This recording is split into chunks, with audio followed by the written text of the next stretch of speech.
Hello and welcome to ET Now. It's a very special interaction that is lined up for today because the excitement is really on with respect to the Ola Electric IPO. And why not?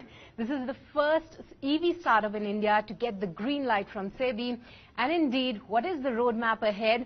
Let's try and find out from none other than Mr. Bhavish Aggarwal. Bhavish, thank you so much for your time and great having you. It was a one-day visit to your factories and must congratulate that what a facility that you have built in there. Thank you, Srishti. Thank you so much for coming here and taking out the whole day.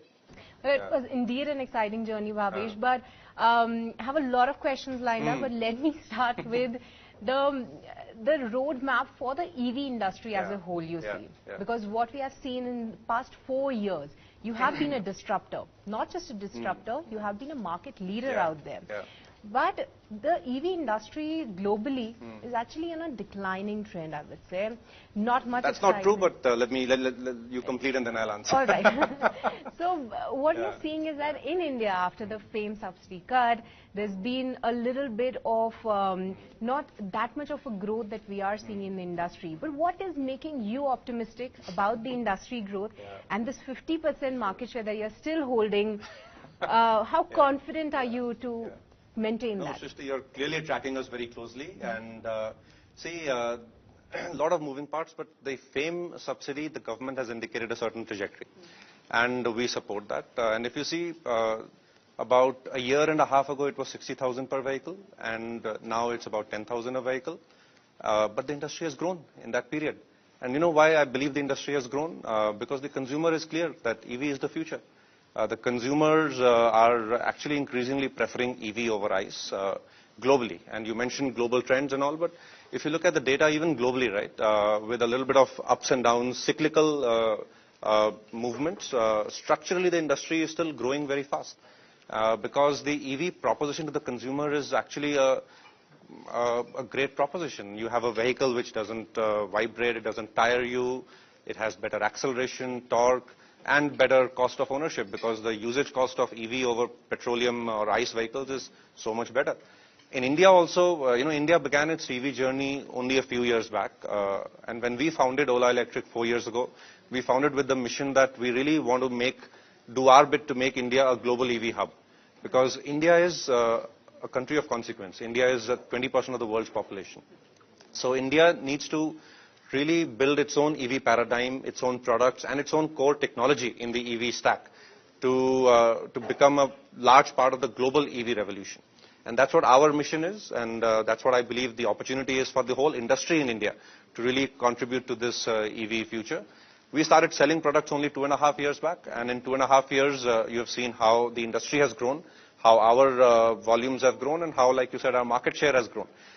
We have also built a strategy of really doing deep technology in-house and deep vertical integration on manufacturing, which helps us bring better products, lower costs, and higher scale. But Bhavish, this 50% market share with the competition coming in, we are seeing that the companies are trying to give more benefits to the customers. They're decreasing the prices of the EVs. And of course, there are some of the incentives that you are enjoying right now. But how do you see the market leadership for Ola Electric in the times ahead? This 50% is defendable or a little doubt there with the competition, of course? See, if you look at public Vahan data, you'll see how the market share has grown. Our market share has gone over the last 24 odd months. And I think you yourself said wo ek hi direction mein gaya hai, and I don't want to comment beyond that. Now, people have entered the market, and abhi to ye EV penetration ki shuruaat hai. India is the world's largest two-wheeler market. 20 million two-wheelers a year are sold. Over time, EV penetration will grow to a much larger percentage in the overall industry. And there is no one single company which can achieve that full transition. The whole industry has to come together for building a future of clean energy, better solutions for the consumer, and global leadership for India. We are investing behind this. I do expect the incumbents also to invest behind this. And अगर लोग invest नहीं करेंगे तो पीछे रह जाएंगे. अगर करेंगे तो in the end customer और industry सबके लिए अच्छा है. All right. Would like to know more about your investment strategies and the R&Ds. But before that, Bhavish, one of the very exciting parts is the Gigafactory that you are building in. We did have a visit of that. But Ola has been into the transformational journey because back, like so many years back, you started from a cab and a ride-hailing company, then all throughout. Who must have imagined that you will enter two-wheelers, then Gigafactory? But Bhavish, you are indeed a visionary, and you have been building for so many more years. How do you see Ola 6-7 years down the line? Will that be a majorly two-wheeler company? Will that be a cell manufacturing company? Sure. Or maybe some new tech? What will have the most sustenance? See, in the ICE era, the internal combustion engine era, which is what has defined the automotive industry for the last 100 years, in that era, the core technology was the engine, the internal combustion engine. And those companies which had the engine technology were able to build very large automotive product portfolios, ecosystems, scale, market cap, whatever. Now, in the EV era, while you have to build the product also, the core technology, the similar thing for the engine in EV is the cell. So when we set out on this journey on Ola Electric to build this EV transition for India, we decided that not just do we want to build the products, we also want to build the core technology, which is this lithium cell. And a lot of the product features and product performance depends on the cell. For example, how fast can you charge? How much energy and range does it have? What is the life of the battery pack and the cell and the vehicle? All of this depends on the cell. So we decided 4 years ago to start investing into the cell technology. And today we are actually at a very much more advanced stage. In our battery lab, which you visited today, you saw us developing the core technology. It's all indigenously developed. We have built a cutting-edge 4680 cell technology here in India. We are one of the few companies in the world who has successfully developed it. Then, in addition to the lab, we have now set up the Gigafactory, which you saw again. You saw that we are at the trial production now. The trial production completes through the next 6 to 9 months, and early next year, we will commence commercial production and put our cell into our own vehicle. Now, in addition to this, we've also recently crossed a very major milestone in our Gigafactory journey, which is the BIS certification of our 4680 cell, which is, again, it demonstrates that we meet all the specs, safety standards, etc., performance, quality.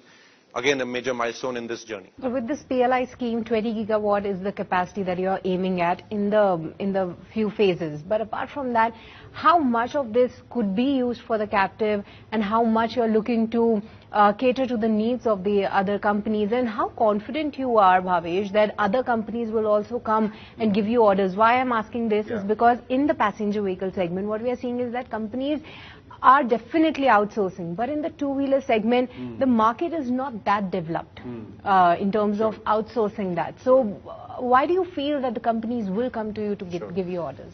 So I'll start with the PLI. So we have been given the largest allocation of the PLI by the government, 20 gigawatt hour. And we have actually moved along as speedily as we could have to deploy the factory. Our phase 1 out of the 20 is 5 gigawatt hour. And within 5, 1A is 1.5 and 1B is the remaining 3.5, the total 5. Now, by the time next year we deploy 5 gigawatt hour, that would be enough to serve our requirements of more than 1 million two-wheelers. And we will, because each vehicle has roughly 3 kilowatt hour, so 3 into 1 million is 3 gigawatt hour. So we'll have surplus capacity which we can provide to other automotive companies or even to other industries like energy storage, etc. Now, because we have frontier technology with the 4680 cell, we do believe our proposition there to other potential customers will be relevant. But that's a bridge we will cross when we get to that capacity. All right, and last couple of questions, Bhavish. Ola has been an exciting company, we all know that, and much excitement was related to the passenger vehicle and the EV cars that you, a couple of years back, you did showcase and the plans were discussed. But no mention in the DRHP. Why so? Is that shelved off? Will that not be a part of Ola Electric, or is this something that you're keeping for the future? We've never publicly spoken about anything regarding a four-wheeler. We've been very focused on a two-wheeler. We keep exploring concepts and all, and maybe at some event we have shown a video concept or something. Yes. But our very strong focus is to build the two-wheeler ecosystem, and that's where we started with the scooter. And now, after achieving a certain market share and penetration, we have focused on the motorcycle. And our focus as a business is to step-by-step build different automotive verticals, where we can significantly contribute to increasing electric penetration and having a good market share. Does that mean, is that something they are keeping for the future? We'll see in the future. All right, we'll wait for that. But coming to the motorcycle segment, very interesting, and we did see some of the prototypes there. The market is very niche, just a couple of players out there. But Bhavish, with the bikes specifically in the rural India, people want to travel for the faster distance. So for the rural market, how do you feel that the market will develop for these particular products, or it is the urban market that you want to start with? You know, a lot of our scooters also, Shishri, are being sold in rural India. Rural, yeah. Because we have, close to 1,000 stores pan-India. Many of them are in the hinterland or smaller towns, etc., or even in the rural markets. So a lot of people in rural markets actually like the fact that it's EV because, again, the cost proposition is very relevant. Bikes also, by design, bikes are more rugged because they have bigger wheels, etc. EVs, maybe the same benefit is there. And the bike in the rural markets, again, provides the same benefit of lower cost of operations. So I do expect rural customers to significantly like the bikes as and when they come, and we'll see how the market grows. All right, and Bhavish, Ola is one such company that with such a large workforce, you're still managing to grow at a phenomenal rate. But apart from that, one of the concerns that investors have is the high attrition rate. Almost 50% is the attrition rate. Why so, Bhavish? And the other one is, how do you manage that? How do you manage to still grow at such a rate? And sure. For your viewers to understand our organization structure, and hence in that context attrition, we are a very vertically integrated company. So we do on the back end, which is manufacturing, a lot more in-house manufacturing, components, and now the cell also. And even so in the front end, we don't do dealership-led distribution. We have our own sales outlets, we have our own service centers all across the country. So as you can imagine, we have a lot more workforce in the two ends, the back end as well as the front end. And especially the front end, which is distributed across 1,000 odd places across the country. And those are more field force workers, etc. So that's where a larger part of the attrition comes from. At the center, the R&D, the corporate leadership, etc., is much more stable. We have very senior people. We have people who have been with the company for many, many years, and those who continue to grow with us. All right, and lastly, Bhavish, since we're talking about the IPO and you're also offloading some of the stake out there, but much of the anticipation is around what will you do with the money, because as you mentioned in some of the PCs as well, that Ola is maybe your first child, is still what you live for. So, and you have also disclosed some plans regarding AI as well. So, any thoughts on where's the plan to put in some money in some future tech, or? As an investment office, I will decide what to do with the money. I don't think I would like to share my investment thesis with the public out there. But the IPO is actually a largely primary issue. We have in our book put a 5,500 crore primary issue. And the offer for sale is actually a very small part of the overall issue.